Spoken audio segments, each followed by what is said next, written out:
जय संविधान, जय संविधान, जय संविधान। आज 26 नवंबर और 26 नवंबर 1949 को हमारा भारत का संविधान बनकर तैयार हुआ था और इसी दिन को संविधान को भारत देश ने अंगीकृत किया था। तो आप सभी को संविधान दिवस के अवसर पर हार्दिक बधाई, मंगल कामनाएं। साथियों, संविधान के बारे में जो कुछ भी कहा जाता है, कुछ संविधान विरोधी लोग इस देश से भारत का संविधान खत्म करना चाहते हैं। तो उनके लिए भी और जो इस भारत देश का संविधान मानते हैं उनके लिए भी भारत का संविधान महत्वपूर्ण है।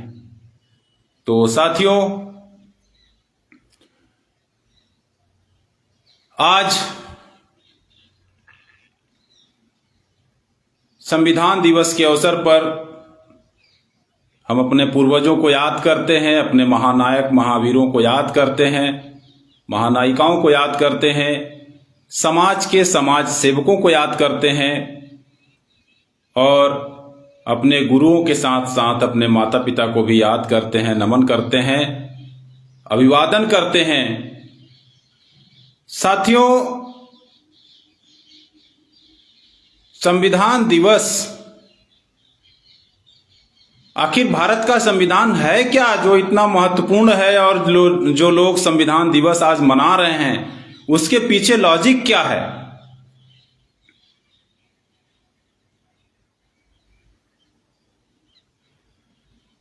तो 26 नवंबर 1949 को संविधान सभा द्वारा भारत का संविधान अंगीकृत किया गया था। इसके पहले जो संविधान चलता था उस संविधान का नाम मनुस्मृति है। तो अगर आपके पास मनुस्मृति नहीं है तो पीडीएफ डाउनलोड कर लीजिए, पुस्तक लेना हो तो मुझसे ले लीजिए और देखिए कि जब भारत का संविधान लागू नहीं था तो कौन सा विधान लागू था। संविधान का मतलब ही होता है बराबर का विधान, सम धन विधान।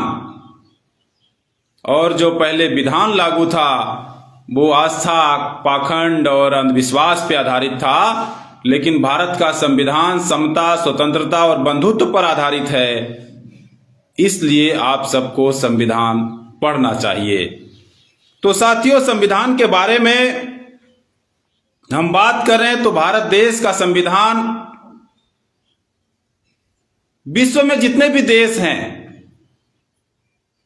उन सबसे बड़ा, उनका जो संविधान है, उन सबसे बड़ा संविधान जो है वो भारत का संविधान है। तो भारत के संविधान के बारे में हम नजर डालते हैं, उससे पहले कुछ बातें हम यहां पर आपको बताना चाहते हैं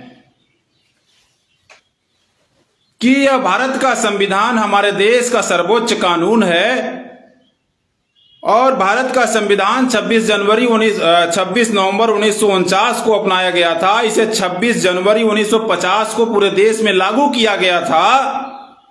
भारत का संविधान भारत को संप्रभुत्व, समाजवादी, धर्मनिरपेक्ष और लोकतांत्रिक गणराज्य बनाता है।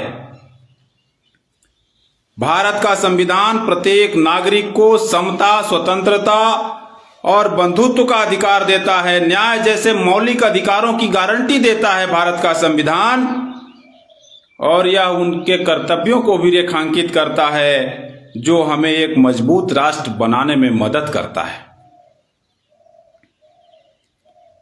तो साथियों, इसके बारे में मैं बताना चाहता हूं कि भारत का संविधान 2 साल 11 माह और 18 दिन के संविधान सभा के कठिन परिश्रम के बाद लगभग 2000 संशोधनों के बाद तैयार किया गया संविधान है। और भारत देश का संविधान विश्व का सबसे बड़ा संविधान है और लिखित संविधान है, ऐसा हम आपको बताना चाहते हैं। भारत का संविधान बनाते समय भारत के संविधान सभा के मसौदा समिति के प्रारूप समिति के अध्यक्ष डॉक्टर भीमराव अंबेडकर थे और जिनकी मेहनत से, चूंकि जानते हैं कि अध्यक्ष को कितना मेहनत करना पड़ता है, और इस मेहनत के बाद 26 नवंबर 1949 को यह भारत का संविधान बनकर तैयार हुआ था और 26 जनवरी 1950 को इसे लागू कर दिया गया था। साथियों,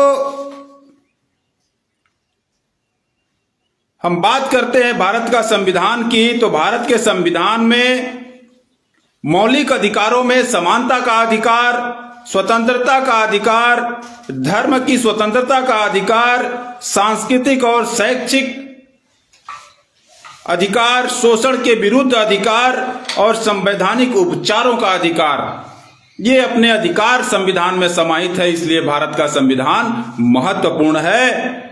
इसके बावजूद भी देश भर के सभी नागरिकों को अपने रंग, जाति, धर्म, पंथ के बावजूद इनके अधिकार ये इन्हें मिलते रहते हैं। भारतीय संविधान में भारतीय नागरिकों के मौलिक कर्तव्य भी शामिल हैं। इन कर्तव्यों में भारत के संविधान का सम्मान करना सबसे बड़ा कर्तव्य है। हमेशा राष्ट्रगान और राष्ट्रीय ध्वज का सम्मान करना कर्तव्य है। एकता और राष्ट्र की रक्षा करना कर्तव्य है। देश को, विरासत को संरक्षित करना कर्तव्य है। भारत की अखंडता और संप्रभुता को सुनिश्चित करना कर्तव्य है। और इसमें देखें तो हर जीव के प्रति दया करना भी भारत के नागरिकों का कर्तव्य है। जीवों के प्रति दया करना, संप्रभुता की रक्षा करना, भाईचारे की भावना को बढ़ावा देना भी हमारा कर्तव्य है, भारत के संविधान में वर्णित है। और वैज्ञानिक दृष्टिकोण का पालन करना 51A भी हमारे भारत के संविधान में वर्णित हमारा कर्तव्य है। तो भारतीय संविधान में सरकार के कामकाज के साथ इसकी संरचना को विस्तार से उल्लेख किया गया है और भारत में संसदीय शासन प्रणाली है, ये भी उसमें बताया गया है। देश के निर्णय लेने की शक्ति प्रधानमंत्री और केंद्रीय मंत्री परिषद के पास है, ये भी बात संविधान में बताया गया है। और साथियों, इसमें बात करें, इसमें हम कुछ और बातें करना चाहते हैं। भारत का संविधान दुनिया का सबसे बड़ा लिखित संविधान है। भारत के संविधान में मूल रूप से 395 अनुच्छेद और 22 भाग के साथ 8 अनुसूचियां उस समय थी। संशोधन के साथ इसमें अब 470 से अधिक अनुच्छेद हैं। संविधान का मसौदा तैयार करने की प्रक्रिया 9 दिसंबर 1946 को शुरू हुई थी और 26 नवंबर 1949 को पूरी हुई थी। डॉक्टर BR अम्बेडकर प्रारूप समिति के अध्यक्ष थे और उन्होंने संविधान के निर्माण में महत्वपूर्ण भूमिका निभाई थी। भारतीय संविधान में कई देशों के संविधान से विचार लिए गए हैं। हूबहू नहीं लिखा गया है, विचार लिए गए हैं, योजनाएं लिए गए हैं, तो ये पूरी बात नहीं है, ये अच्छे बात है। और भारतीय संविधान में जैसे संयुक्त राज्य अमेरिका से मौलिक अधिकार, आयरलैंड से राज्य के नीति निर्देशक सिद्धांत, यूनाइटेड किंगडम से संसदीय प्रणाली और अन्य कई देशों से भी कुछ न कुछ विचार लिए गए हैं। ये हमारे लिए बहुत गौरव की बात है कि हमारे देश का संविधान कई राष्ट्रों के संविधान से मुख्य चीजों को लेकर के बना है। इसलिए भारत का संविधान हमारे लिए महत्वपूर्ण है। मूलतः संविधान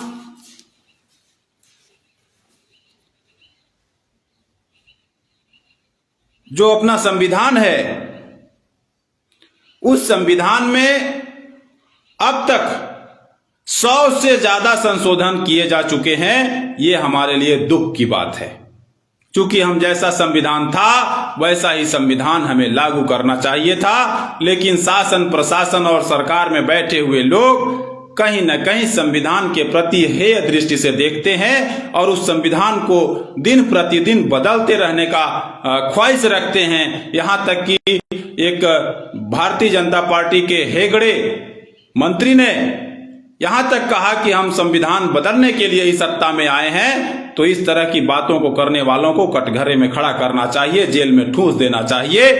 ऐसा भी मैं निवेदन करता हूं।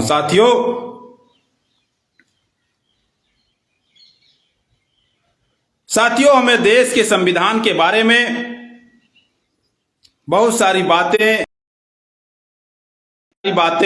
हैं जो कहना चाहिए। बहुत सारे लोगों का कहना है कि संविधान किसने लिखा। साथियों, संविधान के जो प्रारूप समिति के अध्यक्ष थे डॉक्टर बाबा साहब भीमराव अंबेडकर, उन्होंने कठिन मेहनत किया। चूंकि उनके इतना पढ़ा लिखा विद्वान उस समय में भारत में नहीं था और वो विश्व के विद्वानों की श्रेणी में आने वाले सज्जन थे, जिनको संपूर्ण जिम्मेदारी संविधान लिखने की थी। इन पाखंडियों, इन अंधविश्वासों ने जब संविधान बना करके उन्होंने संविधान सभा को सौंप दिया, तो वो संविधान कुछ दिन के लिए ये लोग गायब कर दिए थे। अब गायब कर दिए तो फिर ये तमाशा खड़ा हुआ कि भारत का संविधान चोरी हो गया। तब बाबा साहब आम्बेडकर ने जिस तरह से संविधान लिखा गया था, उसकी हूबहू कॉपी तैयार करके पुनः से संविधान सभा को और उसके अध्यक्ष डॉक्टर राजेंद्र प्रसाद को सौंपा। तब फिर कुछ दिन बाद ये लाचार और अंधविश्वासी पाखंडी लोग फिर से उस पुराने संविधान को ले आए और उसमें मिलाया उसको दोनों को, तो एक एक शब्द उसके मैच कर रहे थे। साथियों, इससे बाबा साहब आम्बेडकर की विद्वता का हमें परिचय चलता है, परिचय होता है। आपको भी इस तरह से मानना चाहिए। और भारत का संविधान बनाने में 2 साल 11 माह और 18 दिन का जो समय लगा, एक एक बातों पर चर्चा हुई। संविधान सभा के डिबेट्स आप संसद भवन से निकाल करके देख सकते हैं, उसको पढ़ सकते हैं कि उसमें किन किन बातों पर क्या क्या चर्चा हुई थी और किस किस व्यक्ति ने क्या क्या उस सभा में चर्चा में भाग लिया था और क्या क्या कहा था। संविधान सभा जो बनी थी वो 284 सदस्यों से मिलकर के बनी थी, लेकिन कितने सदस्यों ने संविधान सभा में अपनी बात रखी, ये बात भी बहुत लाजमी है, बहुत कायदे की है, बहुत महत्वपूर्ण है। इसको भी आपको जानना चाहिए। और कुछ बातें हम यहां पर और भी साथियों के साथ शेयर करना चाहते हैं कि भारत का संविधान जिस तरह से समता, स्वतंत्रता और बंधुता की बात करता है, कुछ लोग आज भी इस समता के भाव को नकारते हैं। मानव में भेद करते हैं, मानव एक दूसरे मानव के साथ यातनाएं करता है। तो ये भारत का संविधान ही है जो उसकी रक्षा करता है और उसे उसके अपमान से बचाने के लिए अगले को दंड देने का जो विधान है उसमें वो फंस जाता है और उसको दंड दिया जाता है। तो साथियों, मुख्य जो हमारे संविधान की बात है वो न्याय, स्वतंत्रता, समानता और बंधुत्व है। और हमारे देश के नागरिकों को न्याय, स्वतंत्रता, समानता और बंधुत्व का अधिकार जो हमें मिला है वो संविधान से मिला है। इसलिए संविधान हमारे लिए महत्वपूर्ण है। और आज के दिन हम भारत के संविधान के संविधान के प्रति सम्मान और कृतज्ञता व्यक्त करते हैं और अपने देश के विकास और समृद्धि में योगदान करने के लिए हम उसे बार बार याद करते हैं। और आप सबसे यही चाहते हैं कि आप सब भी अपने जीवन में भारत के संविधान को उतारें, भारत के संविधान को पढ़ें, लोगों को पढ़ाएं और भारत के संविधान का वाचन करें, भारत के संविधान को पढ़ें, पढ़ाएं और लोगों को बताएं। तो साथियों, एक बार पुनः आप सबका अभिवादन करते हुए, अपने देश को अखंड भारत बनाने के लिए प्रतिज्ञा करते हुए और अपने देश में भारत का संविधान को बनाए रखने के लिए आप सबसे निवेदन करते हुए इस बात को यहीं पर समाप्त करना चाहेंगे। आज के दिन हम भारत का संविधान को पुनः सम्मान करते हैं, सैल्यूट करते हैं उस संविधान सभा को और उस संविधान सभा के अध्यक्ष डॉक्टर राजेंद्र प्रसाद को और प्रारूप समिति के अध्यक्ष डॉक्टर B.R. अम्बेडकर को नमन करते हैं। साथियों, पुनः एक बार हम भारत के संविधान को सम्मान देते हुए, आप सबका भी सम्मान करते हुए हम इस लाइव प्रोग्राम से विदा चाहते हैं। आप सबको बहुत बहुत धन्यवाद। संविधान दिवस की ढेर सारी मंगल कामनाएं। आप सबको भी बहुत बहुत धन्यवाद। Thank you.